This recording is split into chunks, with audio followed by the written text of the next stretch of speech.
Muy bien, vamos a dar inicio a esta clase, a esta sesión.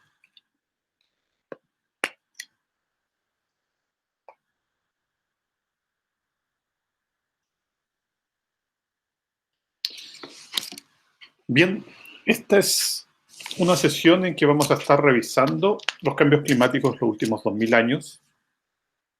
Vamos a hacer alguna referencia a una aproximación metodológica que son las dendroclimáticas, es decir, el uso de la dendrocronología para estudiar variaciones climáticas. Vamos a explicar en qué consiste eso. Y vamos a ir avanzando entonces en este tema. Los contenidos que vamos a revisar son, primero, ponernos en un contexto de los últimos 2000 años. Ese 2K se refiere a 2000, y en particular a este periodo de los últimos 2000 años que tiene mucha importancia en términos de la sociedad humana, la variabilidad climática asociada a sociedades humanas, como vamos a ver. Vamos a hacer mención a los métodos dendrocronológicos, cómo se usan estos métodos. Vamos a ver algunas aplicaciones en Chile en particular. Somos muy afortunados acá en Chile porque tenemos especies arbóreas muy propicias para este tipo de trabajo. Y vamos a revisar entonces el caso del alerce, el ciprés de la cordillera, el coigüe de Magallanes y la lenga. Y al final vamos a terminar revisando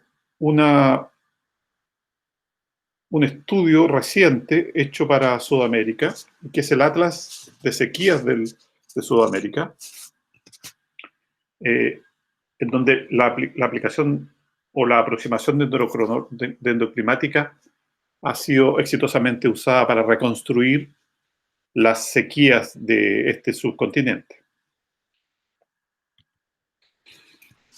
Bueno, el contexto de los últimos 2000 años, primero que nada, ha sido de gran interés para los investigadores de todo el mundo, por cuanto este periodo, como pueden ver a ustedes aquí en el diagrama mostrado con muchos colores, entre el año 1 y el año 2000, de la era común, como se llama, o después de Cristo, ha tenido importancia porque durante este periodo se han podido registrar variaciones climáticas de orden planetario muy importante y que tienen registro en documentos de las distintas sociedades humanas que estuvieron sujetas a estas variaciones. Por ejemplo, en esta figura se muestra variaciones hacia más temperatura o menos temperatura, más temperatura en rojo, menos temperatura en azul, y podemos ver los registros de estos últimos 2000 años y podemos distinguir entonces un periodo más cálido en torno al año 200 y el año 1000, particularmente para esta zona de finales del primer milenio, podríamos decir. Después, varias zonas del planeta, como pueden ver ustedes aquí en el eje vertical, está indicado los estudios que se han hecho para distintas regiones del planeta, desde el Ártico hasta la Antártica, y se puede ver cómo en general hay un patrón de coincidencias bastante amplio, desde el Ártico hasta la Antártica. Como les decía, con periodos más cálidos en el primer milenio y con predominio de condiciones más frías en el segundo milenio. Y esto a través de estas distintas zonas o macrozonas: el Ártico, Europa, Asia, Norteamérica, Australasia, Sudamérica y Antártica. Y esto en base a varios instrumentos o fuentes de información ambiental, como vamos a revisar. Y entonces, esta tendencia general del primer milenio más cálido y del segundo milenio más frío en particular hacia mitades del segundo milenio, hace reconocer entonces periodos. De nuevo, aquí está mostrado el estudio para los últimos 500 años, en este caso, de las variaciones desde el Ártico hasta la Antártica, distintas subregiones que habíamos mostrado, usando distintas reconstrucciones de temperatura, básicamente, y se puede ver una coincidencia de valores bajos después del 1500 a un aumento para los últimos 200 años.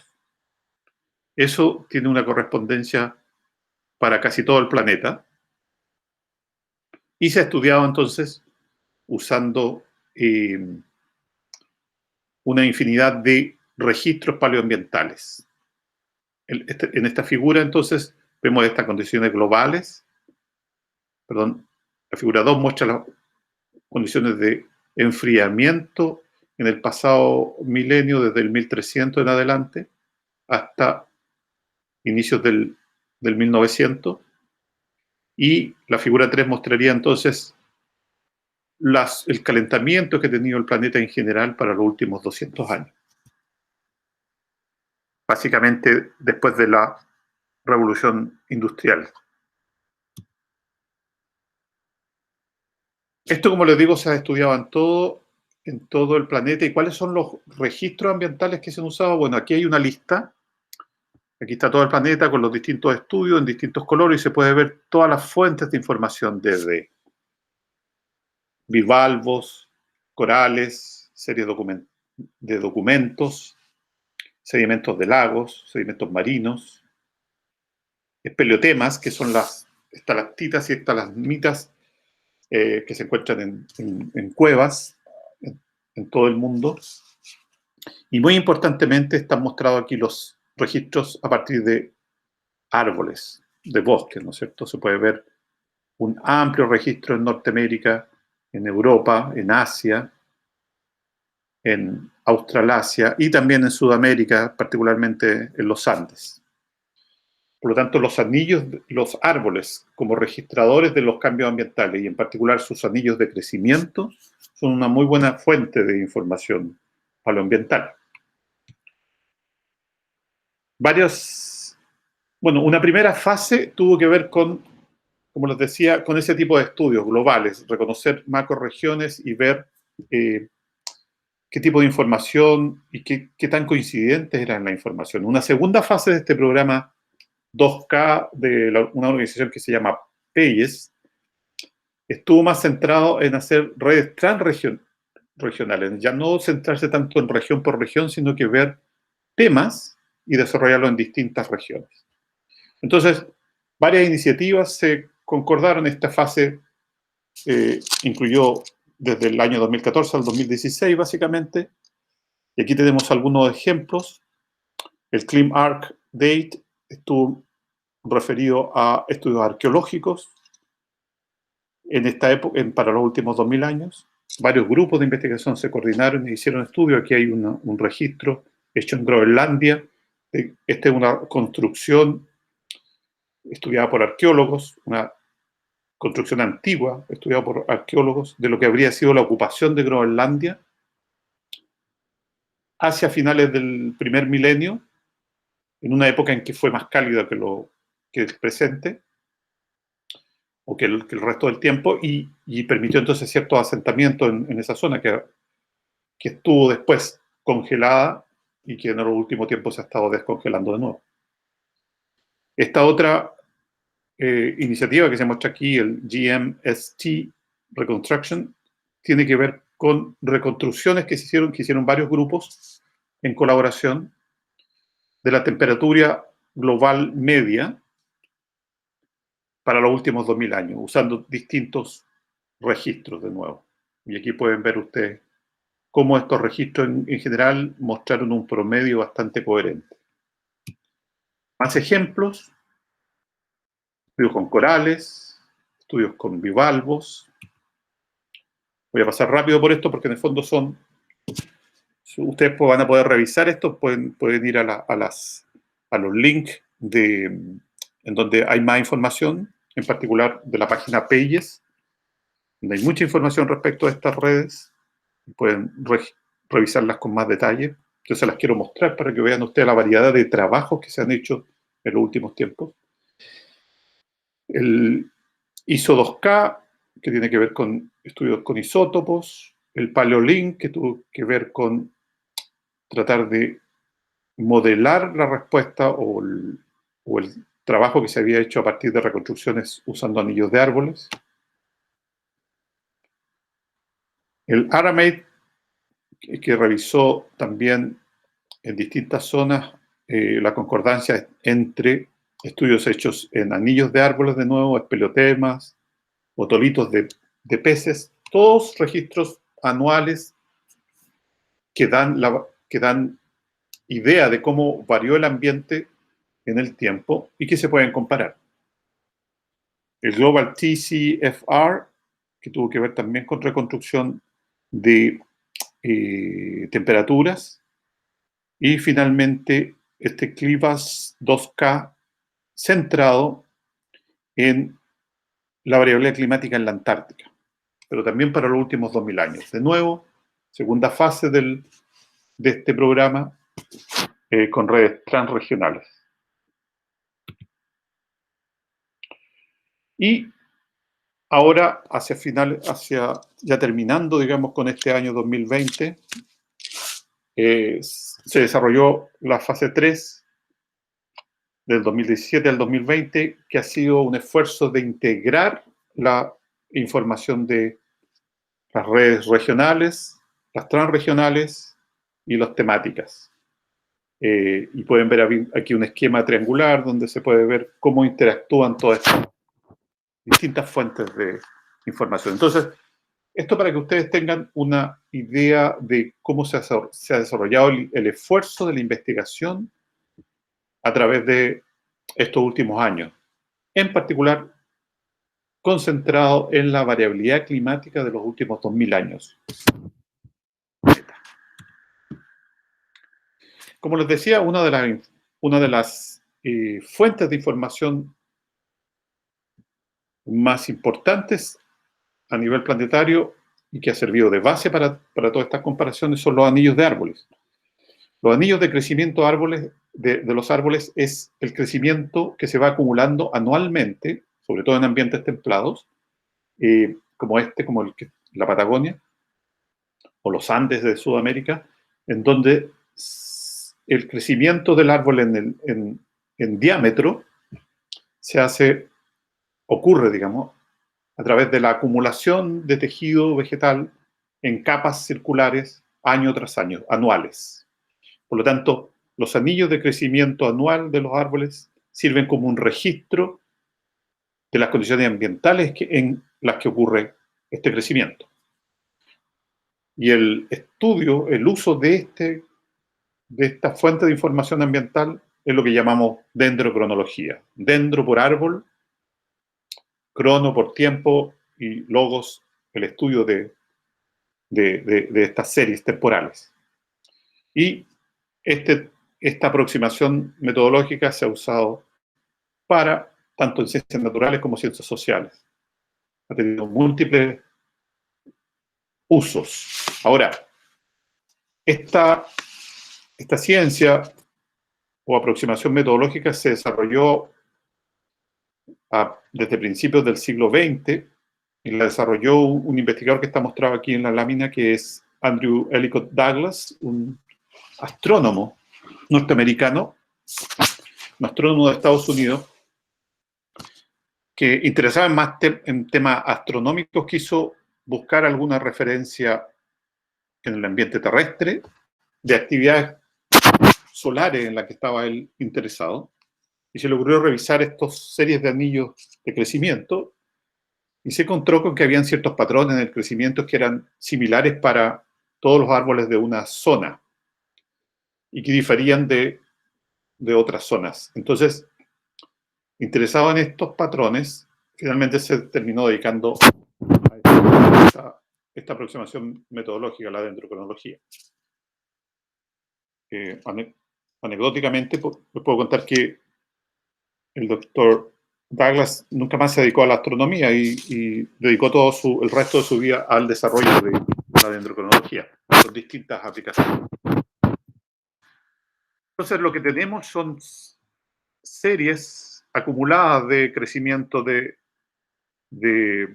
árbol, en el radio del árbol, en los troncos de árbol, que se pueden describir como ven ustedes. El crecimiento parte desde la médula y se van acumulando, entonces, tejido vegetal concéntrico en torno a la médula, que esta acumulación va generando una serie entonces de anillos de crecimiento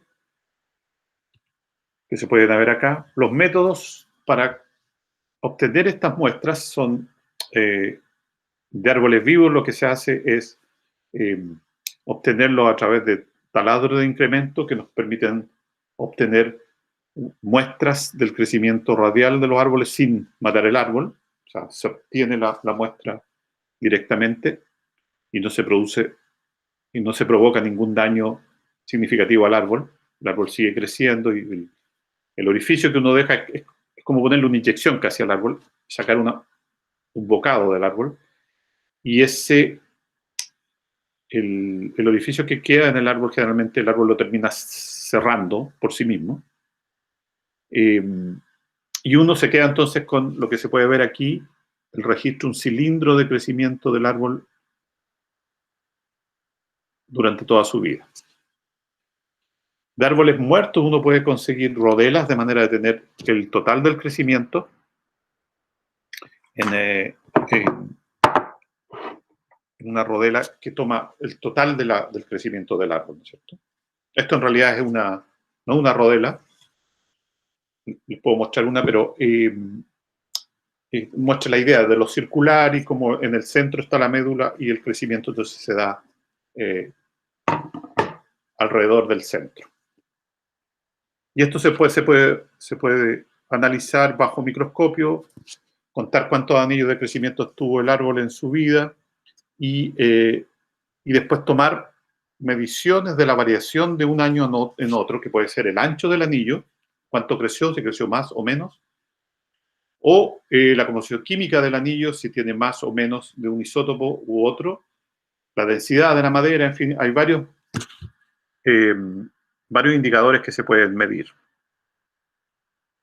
Y lo que tenemos finalmente es una serie temporal, una serie en el tiempo de cómo habría variado el crecimiento o cualquier característica que estemos midiendo de los anillos de crecimiento. Aquí pueden ver ustedes una imagen de cómo se ve bajo la lupa una muestra de crecimiento. Cada uno de estos anchos entre estas marcas más oscuras es un anillo de crecimiento y ustedes pueden ver que hay años en que el árbol crece bastante y otros en que crece bastante menos. Entonces esa variabilidad es lo que nos interesa detectar. Y para eso hay que considerar que los árboles crecen bajo factores que limitan su crecimiento. Y esas son condiciones importantes porque mientras más limitante sea un factor para el crecimiento de un árbol, el árbol lo va a dejar registrado mejor, porque va a ser más sensible a las variaciones en este factor limitante. Por ejemplo, si uno quiere estudiar los árboles de esta zona, que es una zona fría, pero húmeda, en donde el tema de la disponibilidad de agua no es problema, pero el de la temperatura sí es un problema, los árboles van a ser muy sensibles a la temperatura en este caso. En cambio, en otros ambientes más secos, como la zona central de Chile, los árboles van a ser más sensibles a las condiciones de humedad. Y no van a tener tanto problema con la temperatura, porque la temperatura no es un factor limitante. Entonces, hay que fijarse en ese tipo de aspectos para cuando uno desarrolla un estudio basado en estos anillos de crecimiento. Después hay que seleccionar muy bien el sitio. Uno generalmente anda buscando árboles que crezcan, ojalá en condiciones difíciles para su crecimiento. De manera que el árbol esté más estresado, esté más pendiente a la variabilidad variabilidad sutil en las condiciones ambientales. Y aquí ustedes pueden ver un diagrama en donde tenemos por un lado un árbol creciendo en condiciones de alta pendiente, con poca irrigación, seguramente estresado por mantenerse aferrado al suelo, versus otro que está muy cómodo en un ambiente plano, con buen suministro de humedad, buenas condiciones de temperatura. En ese caso, uno tiende a elegir al árbol más aproblemado. Decimos, un poco en broma, nos interesan más bien no los árboles felices, sino que los árboles aproblemados, estresados. ¿Por qué? Porque un árbol estresado va a generar series de crecimiento de este tipo, como las que ven aquí usted abajo, con mayor variabilidad de un año para otro. Es decir, hay más información. Ese árbol me está diciendo más cuán malo, cuán bueno fue el año para su crecimiento. En cambio, un árbol que vive demasiado cómodo no me va a dar nada de información, porque en el fondo me va a decir, no, para mí todos los años son iguales, no tengo problemas con ninguno, y voy a tener un registro que es muy parejo, muy plano, en que no voy a poder decir nada respecto a las variaciones ambientales. Por lo tanto, preferimos el de la izquierda más que el de la derecha. Luego, utilizando esta concordancia que hay en el crecimiento de árboles que viven en un área cercana, lo que se hace después es comparar el crecimiento de las muestras de cada árbol para estar seguros que estamos asignando el mismo año calendario a cada una de las muestras. Y para eso se usa el principio del cofechado, es decir, asignar fechas a cada uno de los anillos de crecimiento, asegurándose que la fecha que le asignamos a cada uno es exactamente el mismo año, el año en que los dos estuvieron sujetos a las mismas condiciones ambientales. Luego, usando esa concordancia, uno puede extender sus cronologías a partir de árboles vivos. Luego, usando árboles muertos, puede ir más al pasado y después árboles que fueron usados, por ejemplo, en ruinas arqueológicas, puede extender más atrás todavía el registro. Es así entonces como podemos tener, aquí les muestro una, una rodela, una muestra completa del crecimiento de un árbol que fue obtenido a partir de un árbol muerto, de una conífera en particular. ¿Cómo sé que es una conífera? Bueno, porque las coníferas tienen una anatomía más sencilla, por lo tanto sus anillos de crecimiento son más sencillos, más simples y más claros también. Versus un árbol que no conífera, una angiosperma, por ejemplo, que va a producir series o produce una anatomía celular de crecimiento un poco más complejo, con más diversidad de tipos celulares, lo que va a hacer que, aunque yo pueda distinguir igual series de crecimiento arbóreo anuales, van a ser un poquito menos distinguibles. Bueno, aquí pueden ver ustedes entonces una serie de crecimiento en donde se puede reconocer en qué año empezó a crecer este árbol, la progresión en el tiempo del crecimiento, como algunos eventos ambientales, como esta gran sequía del siglo XVI, quedó registrado en anillos muy, muy pequeños, cómo mejoraron las condiciones más adelante, aquí el crecimiento para el año 1650 y así. Entonces, este tipo de registros es muy útil para estudiar la variabilidad ambiental en que el árbol creció. Pasemos entonces a ver algunos ejemplos de cómo esta metodología se usa en el país. El primer ejemplo que les había mencionado es el del alerce, Fitzroya cupresoides, una especie que se distribuye solo en Chile y en Argentina. La mayor parte de la distribución de esta especie está en Chile, entre Valdivia y el sur de Chaitén, diríamos. Básicamente en la región de los ríos y de los lagos. Tiene entonces un rango de distribución más o menos estrecho, pero tiene la gracia de ser una especie, una conífera con tipos celulares más simples y muy longeva. De hecho, es la especie más longeva de Sudamérica y la segunda especie más longeva de todo el mundo. estudiando esta especie hemos encontrado muestras, hemos podido obtener muestras de esta especie de árboles que estuvieron viviendo hasta hace muy poco, de casi 4.000 años. Y uniendo distintas muestras de árboles vivos con árboles muertos, hemos podido extender y obtener esta que es el registro más, que es el registro más largo que tenemos hasta el momento de usando esta especie, que es un registro para los últimos casi 6.000 años de vida de esta especie en nuestro país. Pueden ver aquí ustedes, desde el presente hacia el pasado, el registro de la variabilidad del crecimiento de esta especie, de muestras, a partir de muestras que tomamos en poblaciones al sur de Puerto Montt, en la cordillera de los Andes, básicamente.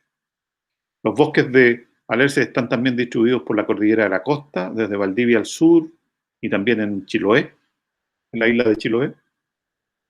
Pero para este estudio en particular lo que hicimos fue concentrarnos en las poblaciones de los Andes, de la zona del sur de Puerto Montt. Y el registro es fantástico, son 6.000 años de edad, y ustedes pueden ver aquí cómo se marcan las variaciones en el crecimiento de esta especie, con periodos de muy bajo crecimiento y periodos de más alto crecimiento. En particular, destaca la zona en torno al año cero, o el límite entre antes y después de Cristo, en que esta especie, para esta zona, habría presentado una muy marcada disminución en el crecimiento. O sea, el año del nacimiento de Cristo está marcado por una depresión en el crecimiento del árbol. Aquí está la marca entre antes y después de Cristo. Y estos son los últimos 2.000 años, entonces. Y cada una de estos diagramas indica cada una de las muestras que se usaron para construir esta serie maestra o cronología de crecimiento del Alerce. Usando entonces este registro, aquí pueden ver ustedes fotografías de la especie, otra fotografía de cuando estábamos obteniendo las muestras. Aquí está un colega de la Universidad Austral, Antonio Lara, y otro colega de Argentina, de Mendoza, Ricardo Villalba, que son como los principales exponentes de este tipo de estudios para Sudamérica. Trabajando con ellos, entonces fuimos capaces de hacer esta reconstrucción, o sea, construir esta cronología del crecimiento del Alerce para los últimos casi 6.000 años. Aquí está la depresión del año cero, del cual les hablaba. Después, las calibraciones que se hicieron para ver cuál era el parámetro ambiental, climático, que mejor representaba o explicaba el crecimiento del Alerce, y se vio que las temperaturas son las que mejor explican cómo varía este crecimiento. Entonces, y hay una relación negativa, es decir, a mayor temperatura, menor crecimiento para el árbol, sobre todo temperaturas de verano. Entonces, lo que está pasando aquí es que la especie está reaccionando, es sensible a qué tan cálidos son los veranos. Mientras más cálido un verano, menos crece el árbol. ¿Okay? Por lo tanto, lo que se muestra aquí, esto fue la calibración entre registros climáticos y el crecimiento, y una vez usada esa relación, se hizo la reconstrucción de la temperatura hacia el pasado usando los anillos de árbol. Y aquí se puede ver cómo habría sido la temperatura en los últimos 6.000 años, basado en los anillos de árboles del Alerce.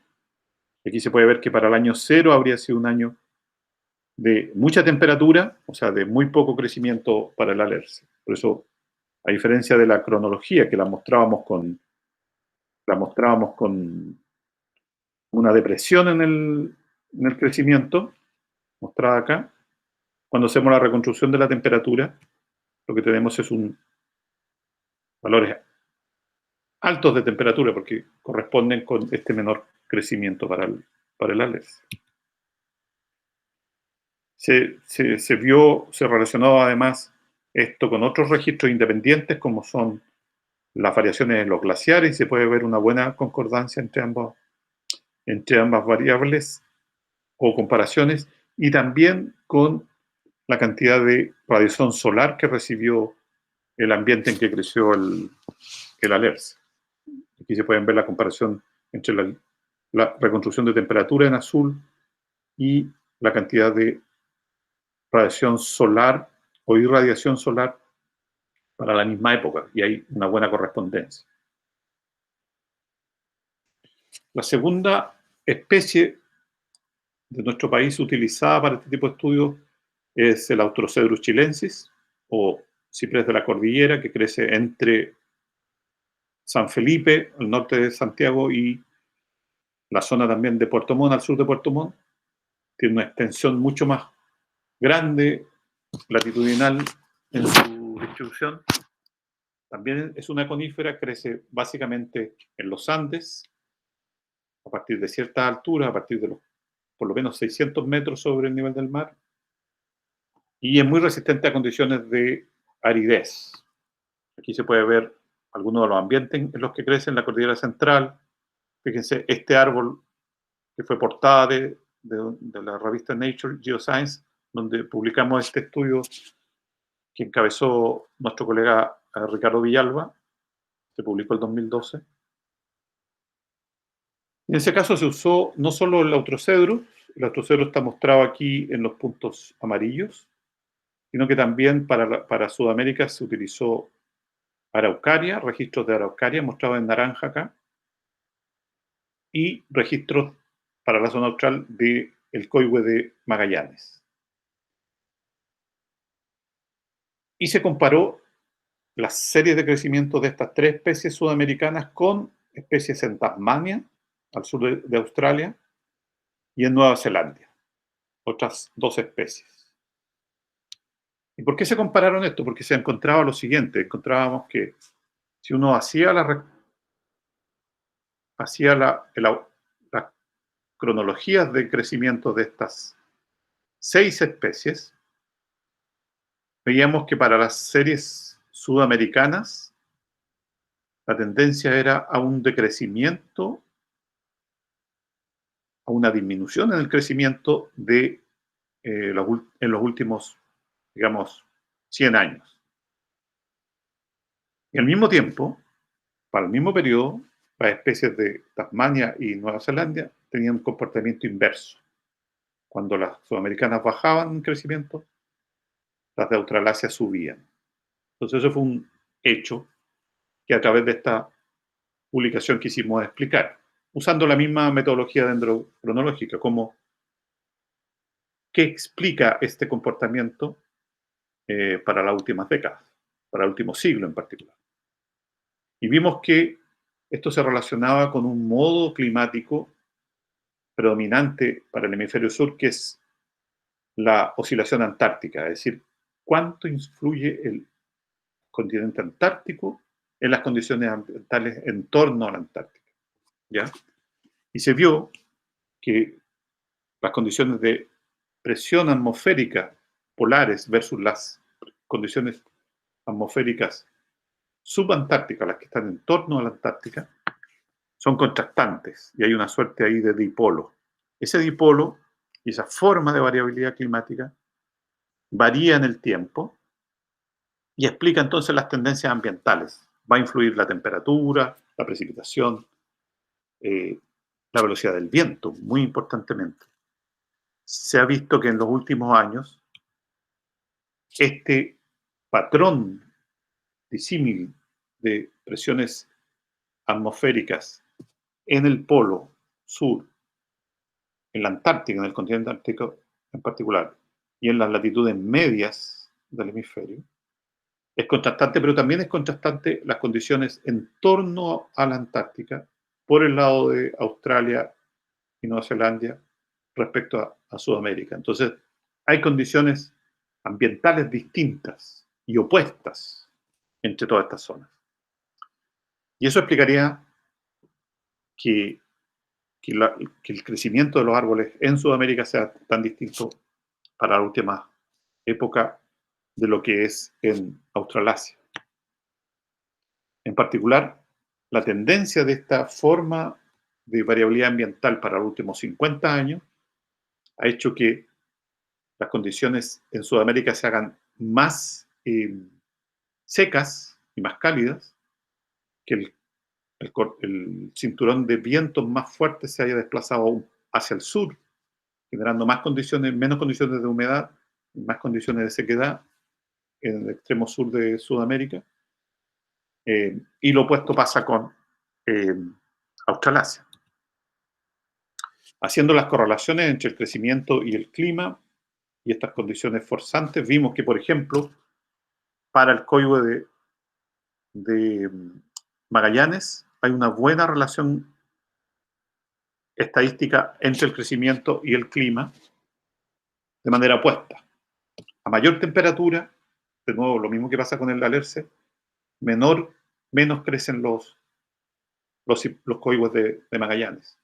Y lo mismo pasa con el ciprés de la cordillera y la araucaria. Por lo tanto, hay una relación ahí entre variabilidad climática y crecimiento. Usando esas relaciones en Autrocedro y en Araucaria, se pudo reconstruir entonces este factor ambiental que es la oscilación antártica y estudiarla en el pasado, los últimos 600 años. Y aquí ustedes pueden ver distintos registros usando distintas metodologías estadísticas, pero básicamente la evolución de este indicador ambiental es muy parecida. Se puede decir que para los últimos 600 años, en general, las condiciones fueron frías o negativas en el índice y que se han ido haciendo cada vez más positivas en los últimos 50 años. Esa tendencia en los últimos años hacia valores más positivos en el índice de la oscilación antártica explica las condiciones más negativas en el crecimiento de las especies sudamericanas. Finalmente, otra especie de Nothofagus, del género Nothofagus, la lenga, el Nothofagus pumilio, tiene un comportamiento diferente al coihue. La lenga suele crecer más arriba que el coihue, en condiciones menos húmedas. Generalmente está en el límite arbóreo y es más sensible a la temperatura. En general se había comportado respondiendo positivamente a la temperatura más que negativamente, pero con el calentamiento de las últimas décadas, el efecto negativo de temperaturas muy altas se está también expresando en las series de crecimiento de la lenga. Aquí les puedo mostrar un trabajo que estuvimos haciendo a principios de los años 2000, en donde usamos muestras de esta especie de la lenga entre Torres del Paine y Navarino, cada una de estas etiquetas en un lugar distinto donde tomamos muestras de varios árboles y pudimos hacer entonces las cronologías para cada uno de estos sitios. Desde de nuevo Paine, estos 6 primeros sitios son de Paine, después están los 3 que siguen están cerca de Punta Arenas, los que siguen son de Torres del Paine, perdón, de Tierra del Fuego, y finalmente los últimos son de Navarino. Ustedes pueden ver ahí cómo habían variado hasta el año 2000 el crecimiento de los árboles, en general con tendencias de calentamiento también, una respuesta positiva a las mayores temperaturas de los últimos 50 años. Eso estaba muy bien. Pudimos reconstruir las variaciones de temperatura usando esas relaciones. Y no lo hicimos solo aquí en Magallanes, lo hicimos también por toda la zona en que se distribuye la lenga, que es desde la altura de Talca más o menos hasta acá Navarino. Entonces pudimos hacer una reconstrucción de la precipitación, en particular para el extremo norte, y de la temperatura, en el caso de las lengas de acá de Magallanes, que muestran cómo las temperaturas han ido subiendo los últimos años aquí en la región austral. En los últimos años, eso sí, lo que ha pasado con la lenga es que después de de estas tendencias al crecimiento, hasta el año 2000 había una disminución en el crecimiento producto de el aumento de la temperatura sostenido. Es decir, la especie siguió el aumento, positivamente el aumento de las temperaturas hasta el año 2000, pero ya cuando la temperatura ha ido aumentando, ha seguido aumentando el crecimiento del árbol, en realidad ha variado y ha empezado a crecer menos. Podemos decir que el calentamiento favoreció el crecimiento de la lenga hasta el año 2000, pero como se mantuvo el calentamiento, ya empezó a tener efectos negativos en el crecimiento y las lengas han estado creciendo menos. Esto se muestra en un estudio reciente hecho en la zona de Natales, un poquito al norte de Natales, en Cerro de Tenerife. Ustedes pueden ver cómo iban creciendo las lengas y dejaron de crecer en la misma tasa y empezaron a disminuir en el crecimiento.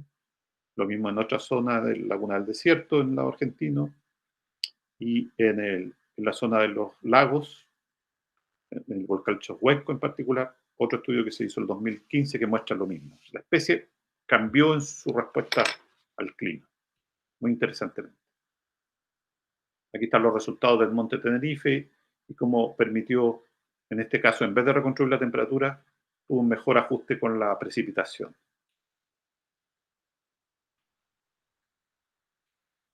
El último tema que quería mencionarles es otra aplicación de los anillos de árboles, en este caso para reconstruir las condiciones de sequía, pero no solo para regiones como la zona austral o la zona central de Chile, sino que para todo el subcontinente sudamericano.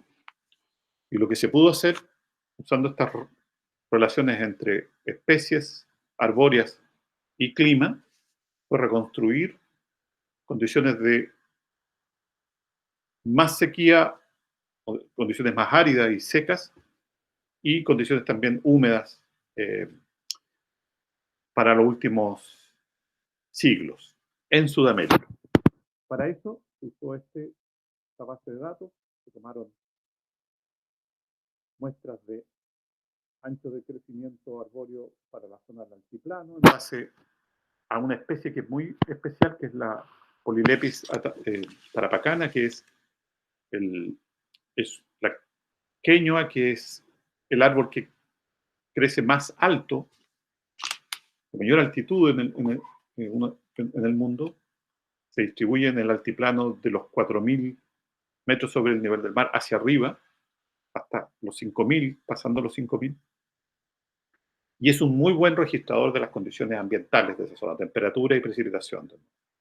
Se tomaron también la distribución de estas especies, de distintas especies en la zona del noroeste de Argentina y la zona sur de los Andes del sur y australes, con distintas especies y cubriendo distintos periodos. Entonces eso nos dio una cobertura geográfica bastante amplia y además estas otras subzonas que se muestran aquí, Altiplano, Chile Central y la Cuenca de la Plata, fueron zonas en donde se concentró el estudio de registros documentales, históricos, de cómo había variado las condiciones ambientales en los últimos siglos. ¿Ok? Las figuras que se muestran acá son figuras que están mostrando el grado de ajuste, mayor correlación o menor correlación en las distintas zonas, al comparar clima con anillos de crecimiento. Y los de abajo son qué tan bueno el ajuste es entre clima y crecimiento arbóreo para el año en que ocurre un evento, que puede ser una sequía o una gran inundación. Distintos eventos para el altiplano, Chile Central y la Cuenca de la Plata, y se ve que hay variaciones entonces en la respuesta, hay ciertos eventos climáticos que marcan muy claramente el mismo año, en general el mismo año en que se producen, pero tiene un efecto para los años que siguen también, de modo negativo o positivo, en el crecimiento de los árboles. Estudiando eso, entonces se pudo hacer una reconstrucción de eventos extremos para los últimos 600 años de nuevo. Y se puede ver qué tan recurrentes son estos eventos. Vamos a avanzar con lo que muestra este estudio. Esto es un estudio que acaba de ser publicado este año. Y, o sea, está recién salido del horno, año 2020.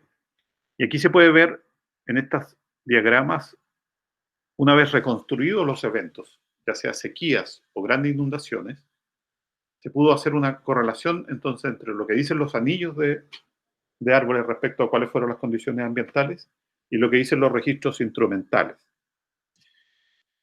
históricos, perdón. Entonces, por ejemplo, aquí se muestran eh, eventos, aquí están mostrados 3 eventos, A, B y C. Este material lo van a poder, van a poder revisar con más detalle cada uno de ustedes, pero en A está mostrado cuáles habrían sido las condiciones del continente para estos años, entre el 1800 y el 1804, en lo que habría sido lo que se llamó la, la sequía de las minas de plata, con datos históricos que salieron de la zona de Bolivia, ¿no es cierto? Usando los registros históricos que hay de acá, para cada uno de estos años, se vio, para cuando se hablaba en Potosí, en las minas de Potosí, de una gran sequía, bueno, el registro que está mostrando aquí en colores es lo que muestran los anillos de árboles y justamente coincide con periodos de mucha sequía.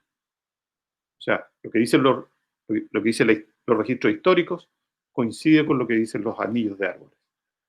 Lo mismo pasa para una gran sequía que hubo entre el año 1863 y 1866 en Chile Central. De nuevo, la misma historia, los datos históricos salieron de Santiago y Mendoza, básicamente, y coinciden con lo que dicen los anillos de árboles para ese periodo. Y finalmente, usando datos de la ciudad de Santa Fe para el año 1650 y 1723, los datos históricos registran grandes inundaciones para esos años, y los anillos de árboles justamente muestran en azul periodos para estos años, periodos de abundancia en la humedad ambiental. Es decir, hay una buena concordancia y uno puede hacer entonces de esta manera un atlas de cuáles habrían sido los años secos y cuál habrían sido los años muy húmedos para toda la macroregión de Sudamérica. Esta, este registro entonces después se correlacionó con las condiciones más globales, condiciones oceánicas y atmosféricas, encontrando buenos grados de correlación entre lo que pasa en el subcontinente sudamericano y las condiciones de todo el Pacífico, por ejemplo. O sea, lo que pasa en nuestro clima, en nuestro subcontinente, tiene que ver con lo que está pasando en los océanos, sobre todo para el hemisferio sur, que es un hemisferio muy oceánico. Las condiciones oceánicas y de la atmósfera asociada son muy importantes. Aquí se puede ver la reconstrucción también de años el niño y años la niña, y años positivos y negativos de la oscilación antártica, reconstruido a partir de estas redes de cronologías de anchos de anillos. Y hay muy buen ajuste también, se puede ver que se pueden reconstruir estos eventos. Y muy interesantemente se pudo hacer un cruce de información entre la variabilidad tipo del niño con la variabilidad tipo eh, antártico. Y se vio que habían ciertas señales que se refuerzan. Cuando coincide un año el niño negativo con un año SAM positivo, las condiciones se hacen más secas para el subcontinente. Explicarían condiciones más proclives a grandes sequías. Con esa combinación, enso positivo, enso negativo, SAM positivo. Al revés, cuando tenemos ENSO positivo, o sea, condiciones más la niña versus, perdón, condiciones más el niño versus SAM negativo, o sea, las condiciones en que estamos viviendo ahora, hay mayores probabilidades de valores más húmedos para este indicador que es de aridez que estamos usando. Entonces, la combinación de ambos efectos se pudo estudiar a través de este análisis. Entonces, se pueden dar cuenta cómo la variabilidad climática en el pasado nos permite estudiar las tendencias climáticas y nos permite además poner en contexto el cambio climático que estamos viviendo en el presente. En el presente estamos más en condiciones parecidas a, a las de la izquierda, ¿no es cierto? Ensos, una mayor frecuencia de ensos negativos y SAM positivos. No sé si lo dije, pero cuando hablo de SAM estoy hablando de la oscilación antártica. Bueno, eso es lo que les quería contar en esta clase. Está este material grabado, está a su disposición, lo pueden revisar una y otra vez y fijarse entonces en el material que está dispuesto en cada una de las láminas. Y por supuesto, estamos atentos a cualquier consulta que quieran hacer ustedes respecto a este material. Y les agradezco mucho su atención y quedo atento entonces a el uso que ustedes pueden hacer de este material. Muchas gracias.